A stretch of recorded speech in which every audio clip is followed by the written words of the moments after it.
आज हम नारीवाद पे चर्चा के लिए आए हैं। फेमिनिज्म। नारीवाद एक आंदोलन है जो ये चाहता है, एक मांग है जो ये चाहता है कि पूरी दुनिया के स्तर पे महिलाओं को पुरुषों के बराबर का भागीदार, सम्मान, प्रतिष्ठा, स्थिति उन्हें प्राप्त हो।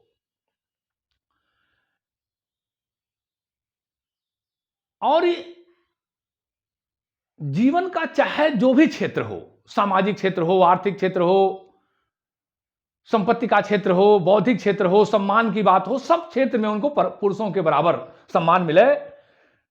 और यह मांग उचित है, अति उचित है, क्योंकि दुनिया में 50% जिनकी आबादी है, जो मानव जीवन का एक बहुत बड़ा आधार है, अगर वो मुख्य धारा से कट जाएंगे, उनके अंदर पिछड़ापन, उनके अंदर भटकाव, उनके अंदर अलगाव, उनके अंदर उदासी, उनके अंदर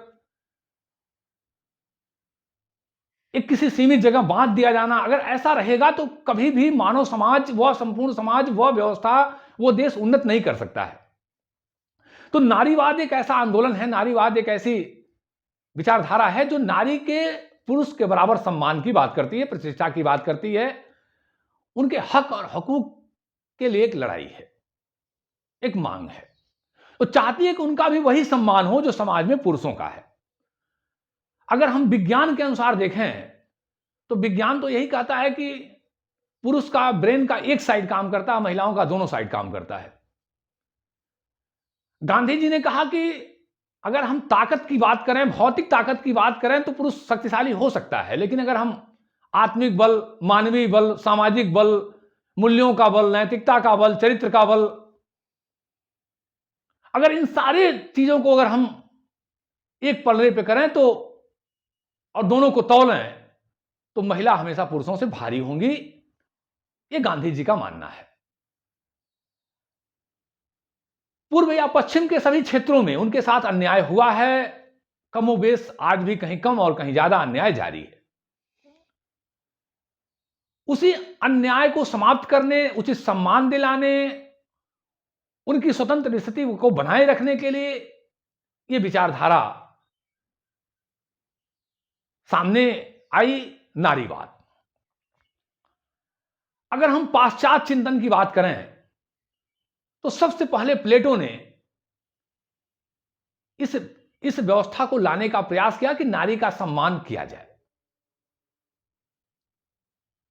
उनकी पुस्तक आई द रिपब्लिक, लाज। लेकिन प्लेटो ने जो ये एक तो उन्होंने समाज के थोड़े वर्गों की महिलाओं की बात किया। समाज को 3 वर्गों में बांटा, शासक वर्ग, सैनिक वर्ग, उपभोक्ता वर्ग।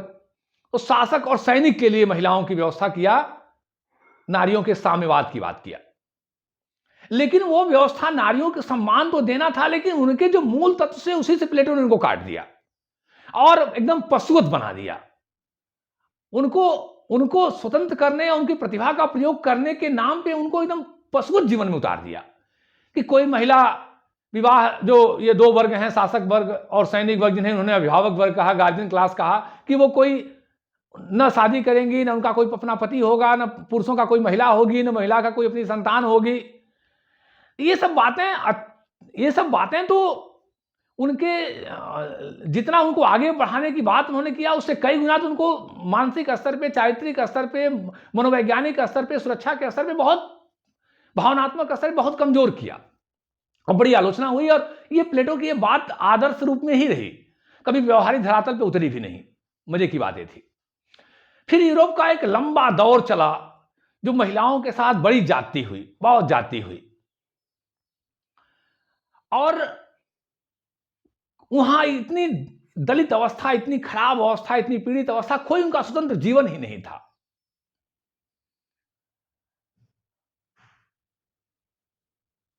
एक लंबे दौर के बाद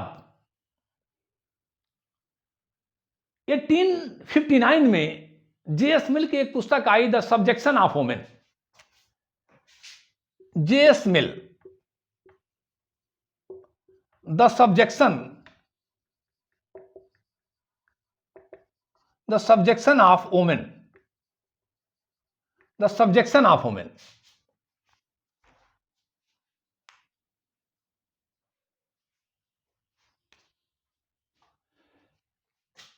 एटीन 1869 में ये पुस्तक आई।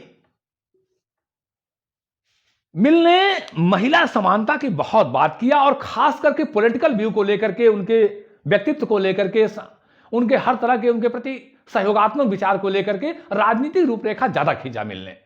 उन्हें मताधिकार मिले, उनकी प्रतिभा का प्रयोग हो, राज्य उनकी प्रतिभा का समुचित प्रयोग करे, वगैरह वगैरह बहुत सारी बातें जे.एस. मिल ने किया। इसके बीच का अगर हम टाइम, उसके पहले का हम टाइम देखें तो पूरा यूरोप में महिलाओं को लेकर के बहुत ही खराब स्थिति रही। उन्हें सिर्फ उपभोग की वस्तु समझा जाता था, घर में रहना, बच्चे पैदा करना, उपभोग करना, कोई उनका। हिंदुस्तान रिपब्लिक एसोसिएशन के संस्थापक में से प्रमुख सचिन नासान्याल की एक पुस्तक आई थी विचार विनिमय। वो लिखते हैं कि जो आज इंग्लैंड दुनिया का महिला सशक्तिकरण में, महिला डेवलपमेंट में, महिला फ्रीडम को लेकर आदर्श है, वो कहते थे कि 1850 तक वहां लंदन टाइम्स में विज्ञापन निकलता था महिलाओं को बेचने का, और पुरुष अपनी महिलाओं के गले में रस्सी लगा के मार्केट ले जाते थे। वो मेरे पास वो पुस्तक है, ये सचिन नासान्याल ने विचार विनिमय में लिखा है, जिन्होंने बंदी जीवन जैसा महान क्रांतिकारियों के ग्रंथ लिखा। तो महिलाओं की स्थिति बहुत ही बदतर रही यूरोप में, और पहली बार अगर ठीक से जे.एस. मिल ने द सब्जेक्शन ऑफ वुमेन में यह मांग किया कि महिलाओं के सम्मान की बात की, महिलाओं को राजनीतिक मताधिकार और उनको हर पद देना, उनको उनके साथ कानूनी अच्छा व्यवहार करना, उनको समाज में आगे लाना, ये सब बात किया जे.एस. मिल ने। तो एक बहुत लंबा समय उनके साथ, और ये इतना भयानक रूप था कि इसके विरुद्ध एक आंदोलन चला। यह आंदोलन मुख्यतः 1850 के आसपास चला, जिसकी चर्चा अभी मैं करूंगा। 1848, 1850, मुख्यतः 1848, लेकिन हम 1850 के आसपास कर सकते हैं।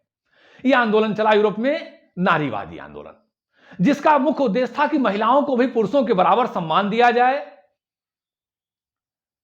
चाहे वो आर्थिक क्षेत्र हो, चाहे वो सेवा का क्षेत्र हो, चाहे व्यक्तिगत जीवन हो, चाहे संतान को लेकर फैसला करना हो, चाहे विवाह को लेकर फैसला करना हो, चाहे राइट टू प्रॉपर्टी हो, राइट टू वोट हो, राइट टू पोजीशन हो, सब में उनको बराबरी का दर्जा मिले, वो पुरुषों के बराबर। तो नारीवाद एक ऐसी विचारधारा है, एक ऐसा आंदोलन है, एक ऐसा स्वरूप है जिसमें महिलाओं को पुरुषों के बराबर की बात की जाती है। कुछ लोग ये समझ लेते हैं कि नारीवाद का मतलब पुरुषों का विरोध। नहीं, ये गलत नहीं, ये गलत हो जाएगा। नारीवाद का मतलब कि जो स्थान समाज में पुरुषों का है, वही स्थान समाज में महिलाओं की भी होनी चाहिए, इक्वलिटी ऑफ सेक्स। अब वो प्रश्न उठता है कि ये होगा कैसे? तो इसके लिए महिलाओं को नारी एकता लानी होगी, नारी एकता, संघर्ष करना होगा, और नारी सशक्तिकरण, नारी सशक्तिकरण, इंपावरमेंट,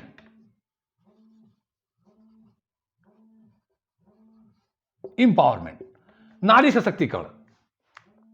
नारी सशक्तिकरण के माध्यम से यह काम किया जा सकता है।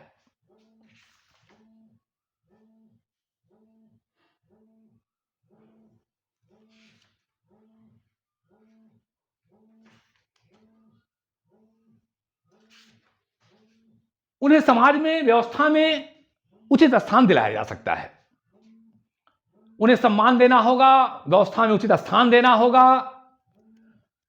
उनकी हर तरह की मांग का उचित न्यायपूर्ण ध्यान देना होगा, और समाज में जो स्थान पुरुषों का है वो स्थान उन्हें देना पड़ेगा, और यह मिलना भी चाहिए। यह कोई गलत मांग नहीं है। प्लेटो ने बहुत पहले कहा था कि कोई भी समाज तब तक उन्नत नहीं कर सकता है जब तक महिला उस समाज में अपनी भूमिका को यथोचित ढंग से, अच्छे ढंग से न निभाए। आज हम दुनिया के किसी भी देश को देख लें, उन देश का ठीक से डेवलपमेंट तभी हुआ है जब महिलाओं ने वहां आगे आके अपने भूमिका निभाई है। आज दुनिया के स्तर पे कहीं इनकी स्थिति में ज्यादा सुधार हुआ है, कहीं कम सुधार हुआ है, लेकिन इनके साथ दुर्व्यवहार और शोषण भी बना हुआ है और इन्हें उचित स्थान भी मिला है, बस कहीं कम कहीं ज्यादा। तो हमें इसी पे अध्ययन करना है, नारीवाद। अब नारीवाद को लेकर के बहुत सारी विचारधाराएं हैं, वैचारिक तत्व हैं। नारीवाद विचारधारा, नारीवाद की विचारधारा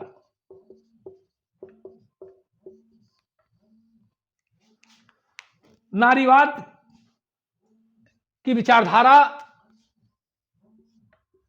कहें या प्रमुख वैचारिक तत्व कहें, नारीवाद की विचारधारा या प्रमुख वैचारिक तत्व। पहला,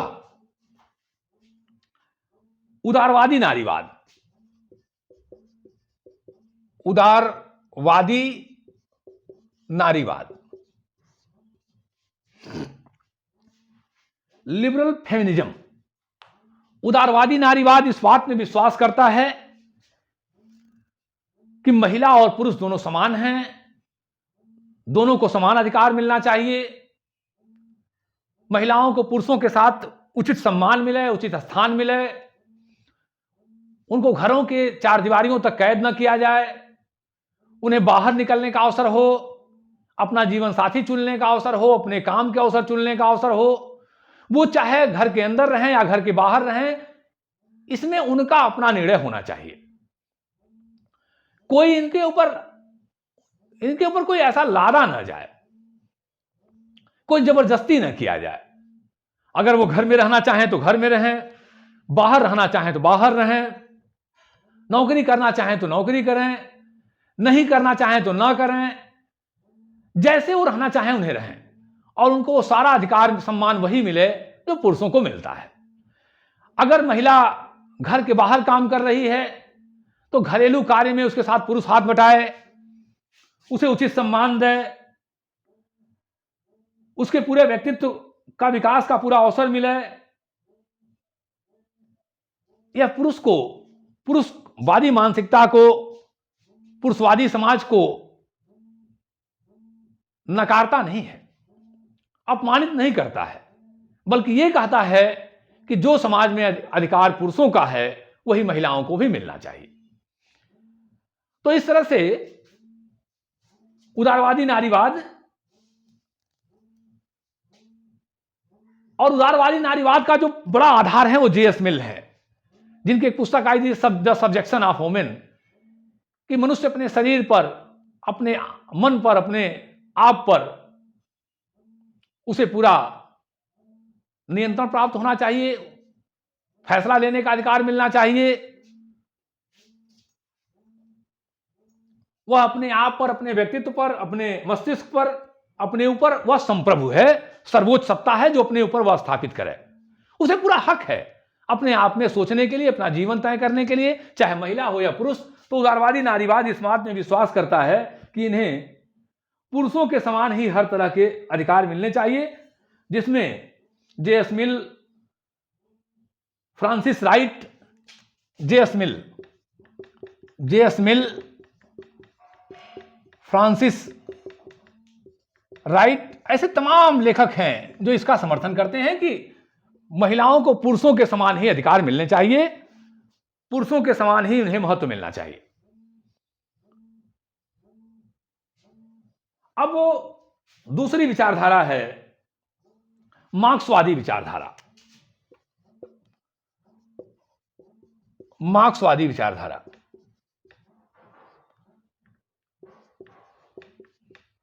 मार्क्सवादी विचारधारा, मार्क्स का मानना ही है कि सारे खराबी की जड़ पूंजीवाद है, सारे शोषण की जड़, सारी अव्यवस्था की जड़, सारे समाज के दुर्गति की जड़, संघर्ष की जड़ पूंजीवाद है। ये मार्क्स का एक सामान्य सी परिभाषा है। तो पूंजीवाद समाप्त होना चाहिए, और जब तक पूंजीवाद समाप्त नहीं होगा तब तक वो हर तरह से शोषण करेगा। मार्क्स का मानना है कि पूंजीवाद का ही एक्सटेंशन है, विस्तार है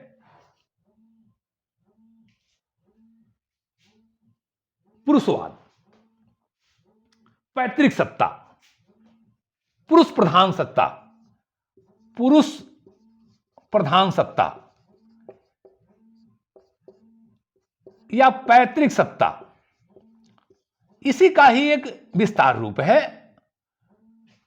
पुरुष प्रधान सत्ता या पैतृक सत्ता, ये उसी पूंजीवाद का ही विस्तार रूप है,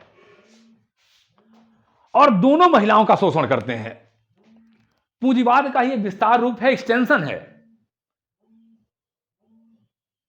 पैतृक सत्ता पितृसत्तात्मक सत्ता, और यह पितृसत्तात्मक सत्ता उसी पूंजीवाद का विस्तार रूप है, और दोनों महिलाओं का शोषण करते हैं। अब आवश्यक है कि दोनों मोर्चों पर महिलाओं को लड़ना होगा और इस पूरी व्यवस्था को समाप्त करना होगा, क्योंकि जो महिलाएं का बहुत विभत्स ढंग से शोषण हो रहा है, वो घरों में काम करती हैं, घरों में काम करने का उन्हें कोई उचित मजदूरी नहीं मिलता है, उनकी प्रतिभा का तहस नहस किया जाता है, ऐसा कार्ल मार्क्स का मानना है। और इसके लिए हमें पितृसत्तात्मक परिवार व्यवस्था को समाप्त करना होगा, उसके लिए हमको पूंजीवाद को समाप्त करना होगा।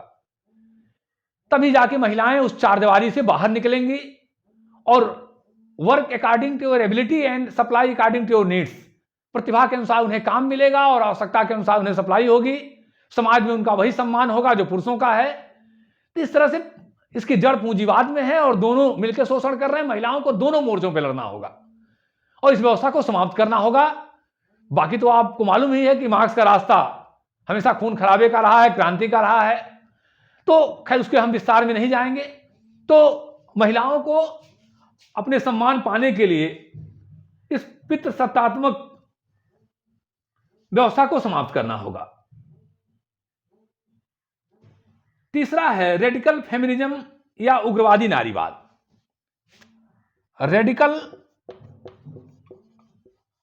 फेमिनिज्म या उग्रवादी नारीवाद। उग्रवादी नारीवाद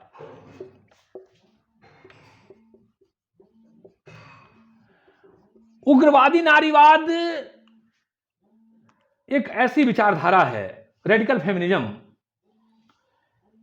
जो नारी को हर तरह की वो चीज करने के लिए कहती है जो पुरुषवादी मानसिकता, पैतृक समाज, पुरुषवादी समाज सिंबल उसके ऊपर आक्षेप बनाया हुआ है, उस सब का विरोध करना। हालांकि इस विचारधारा में कुछ ऐसी महिलाएं भी आए, कुछ ऐसे लोग भी आए जो मॉडरेट तरीके से विरोध करना चाहते थे, लेकिन एक बहुत बड़ा वर्ग था जो रेडिकल था, उग्रवादी स्वभाव लिया हुआ था, जिन्होंने हर वो प्रतीक का, हर वो सिंबल्स का विरोध किया जो पुरुषवादी समाज की या पैतृक सत्ता के समाज का समर्थक था। कहा कि जो महिलाएं सौंदर्य करती हैं, चोटी रखना, बाल रखना, श्रृंगार करना, का इस सबको काट दो, चोटी काट दो, जो महिला प्रतीक है उनको समाप्त कर दो, पुरुषों की तरह कपड़ा पहनो, पुरुषों की तरह व्यवहार करो, पुरुषों की तरह रहो, पुरुष शराब पीते हैं तुम भी शराब पियो, सिगरेट पियो, वो जुआ खेलते हैं आप भी खेलो, जो काम पुरुष करते हैं वो सब काम करो, पुरुष हेयर स्टाइल कटावटा रखते हैं वैसे रखो।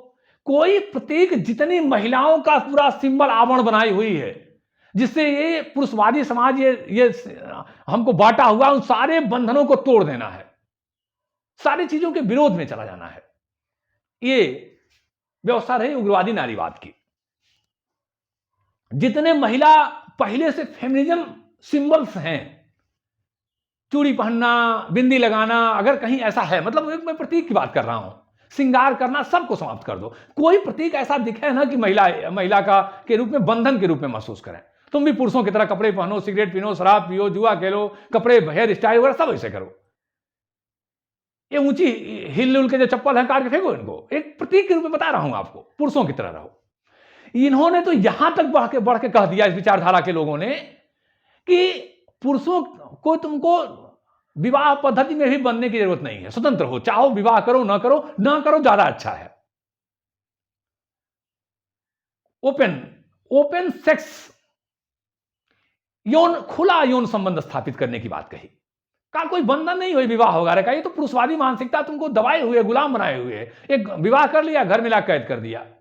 यहां तक कि ये कहते हैं, इनका मानना है कि गर्भधारण भी मत करो, किसी और सिस्टम से बच्चे पैदा होंगे। गर्भधारण नहीं, गर्भधारण से तुम्हारी अपनी शारीरिक कमजोरी आती है, तुम्हारे अंदर तमाम विकृतियां पैदा होंगी, तुम्हारे अंदर तमाम मानसिक और शारीरिक रूप से तुमको गुलाम और दबाया जाता है। तो फ्री सेक्स, खुला आप हैं, स्वतंत्र हैं, कहीं भी अपने जीवन स्थापित कीजिए, चलाइए, संचालित कीजिए, आपको पूरा अधिकार है। और आपको गर्भधारण भी नहीं करना है, यानी वो सारा काम नहीं करना है जो अब तक पुरुषवादी या पैतृक समाज के लोगों ने महिलाओं के साथ कराते रहे हैं। ये सारे सिंबल, सारे प्रतीक तोड़ देना है। हालांकि ये व्यवस्था तत्काल तो महिलाओं को थोड़ा सा प्रभावित किया, लेकिन पूरी दुनिया के स्तर पे हम देखें, यूनिवर्सल लेवल पे देखें, तो महिलाओं ने कभी इसे पूर्ण सहमति नहीं प्रदान किया। और खास करके दुनिया के थोड़े से यूरोपियन देशों को, विशेष करके अमेरिका और थोड़े से यूरोपियन देशों में थोड़ी इसको सिंबल मिला, लेकिन पूरी दुनिया के स्तर पे, मैं भारत की बात करूं तो भारत की महिलाएं तो कभी इसको स्वीकार नहीं की, कभी इसको नहीं माना, कहीं अपवाद में हो सकता है। तो पूरी दुनिया के वैश्विक स्तर पर इस विचारधारा को ज्यादा समर्थन नहीं मिला, लेकिन यह विचारधारा भी अपने रूप में मुख्य रूप से आई, जो हर उग्रता में अपने हर नारी प्रतीक को समाप्त कर देना चाहती थी। इन्होंने कहा कि परिवारों के विवाह से, परिवार बच्चे पैदा करने से तुम्हारे सौंदर्य में, शरीर में हर तरह की कमजोरियां आएंगी, विकृतियां आएंगी, तो तुम मुक्त हो पुरुषों की तरह। जैसे पुरुष मुक्त है, आज यहां शादी किया नहीं किया हो, तुम भी मुक्त हो अपना। तो ये पूरा रेडिकल फॉर्म में महिलाओं को स्थान दिलाने की बात करते हैं। चौथा है समाजवादी नारीवाद। समाजवादी नारीवाद, सोशलिज्म फेमिनिज्म सिस्टम। समाजवादी नारीवाद मार्क्सवादी या रेडिकलिस्ट की तरह नहीं है। समाजवादी नारीवाद एक व्यवस्था के तहत, एक पद्धति के तहत, एक अच्छे रूप में नारियों को सम्मान दिलाने की बात करता है, पुरुषों के सम्मान दिलाने की बात करता है।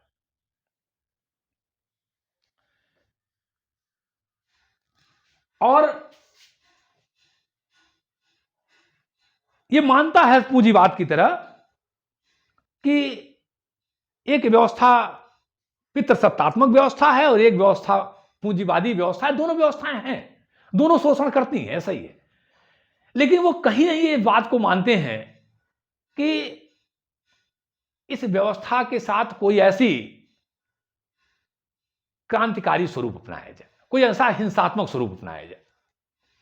और जो दोनों में बहुत बड़ा अंतर है, मार्क्सवाद और समाजवादी विचारधारा के नारीवाद को लेकर के, कि वो पैतृकवादी व्यवस्था को, पुरुषवादी व्यवस्था को पूंजीवाद का एक्सटेंशन नहीं मानता है समाजवाद। वो कहता है दोनों व्यवस्थाएं अलग अलग हैं, दोनों व्यवस्थाएं हैं, दोनों शोषण कर रही हैं, सही है, लेकिन वो कहीं एक्सटेंशन नहीं है। पैतृकवादी या पुरुषवादी या पितृसत्तात्मक व्यवस्था कहीं पूंजीवाद का एक्सटेंशन नहीं है, बल्कि दो भी व्यवस्था है और दोनों पैरेलल हैं और दोनों शोषण कर रही हैं। दोनों को हमें लड़ना होगा, दोनों को हटाना होगा। लेकिन इसके लिए महिलाओं को हर तरह से उन्हें सम्मान दिलाना होगा, उन्हें उचित स्थान दिलाना होगा। ये पितृसत्तात्मक व्यवस्था को कमजोर करना चाहते हैं, शोषण को समाप्त करना चाहते हैं, मानते हैं कि दोनों को समान होना चाहिए। लेकिन तो बहुत बड़ा अंतर है मार्क्सवादी विचारधारा से नारीवाद को लेकर के और समाजवादी, कि ये कहीं भी पूंजीवाद को का विस्तार नहीं कहते हैं पितृसत्तात्मक व्यवस्था को, पितृसत्तात्मक सत्ता को। ये कहते हैं दोनों व्यवस्थाएं अलग अलग हैं, पैरेलल हैं, दोनों शोषण कर रहे हैं, दोनों से लड़ना होगा, दोनों को हटाना होगा। और इसके लिए सबसे बड़ा उपाय है कि डिस्ट्रीब्यूशन ऑफ वर्क। महिला को पहले तो सम्मान देना होगा, वो जीवन के जिस क्षेत्र में चाहे उन्हें कार्य करने का अवसर देना होगा, उचित अवसर देना होगा। और कोई महिला यदि घरेलू भूमिका निभा रही है, मान लीजिए बाहर भी काम कर रही है, अंदर भी काम कर रही है, या अंदर ही सिर्फ काम कर रही है, अगर उसकी इच्छा है अंदर काम करने की, तो उसको थोपा नहीं। अगर वो काम करना चाहती है तो करे। मार्क्स ने कहा कि नहीं, वो बिल्कुल उसको एकदम पुरुष उसके ऊपर अपनी मानसिकता लादा हुआ है। इन्होंने कहा नहीं, ऐसा नहीं, अगर वो काम करना चाहती है तो करे, लेकिन डिस्ट्रीब्यूशन ऑफ वर्क होगा, कार्य का वितरण होगा, जिम्मेदारियों को बांटा जाएगा। मान लीजिए बच्चे पालना हो तो केवल महिला की जिम्मेदारी नहीं होगी, पुरुष भी सहयोग करे। अगर महिला नहीं चाहती है बाहर काम करना, तो समाजवादी विचारधारा कहती है कोई बात नहीं, आप घर में ही काम करें, आप जैसे अपने आप को संतुष्ट और सम्मानित महसूस करें, कोई चीज आपके ऊपर लादी ना जाए, थोपी ना जाए। लेकिन वो बच्चों का पालना है तो पुरुष भी उसमें सहयोग करे, घरेलू काम है तो पुरुष भी सहयोग करे, खेती बाड़ी काम है पुरुष भी सहयोग करे। Not only cooperation but also distribution, सहयोग ना करे बल्कि उसमें अपनी हिस्सेदारी और भागीदारी बनाए। तो ये समाजवादी विचारधारा नारीवाद को लेके है कि महिला के जो कार्य हैं उसमें, अगर घरेलू कार्य है, बाहर का कार्य है, ठीक है, वो काम कर रही हैं, उनको स्वतंत्र छोड़ा जाए, वो अपना शिक्षा तय करें, नौकरी तय करें, जीवन तय करें, अपना विवाह तय करें, अपना परिवार तय करें, अपने बच्चे के प्रति फैसला लें। लेकिन यदि वो घरेलू काम करती हैं तो घरेलू काम में भी पुरुषों की पूरी भागीदारी उनका होना चाहिए, डिस्ट्रीब्यूशन ऑफ वर्क होना चाहिए। तो ये समाजवादी नारीवाद की व्यवस्था रही। अब अगला है सांस्कृतिक नारीवाद। सांस्कृतिक नारीवाद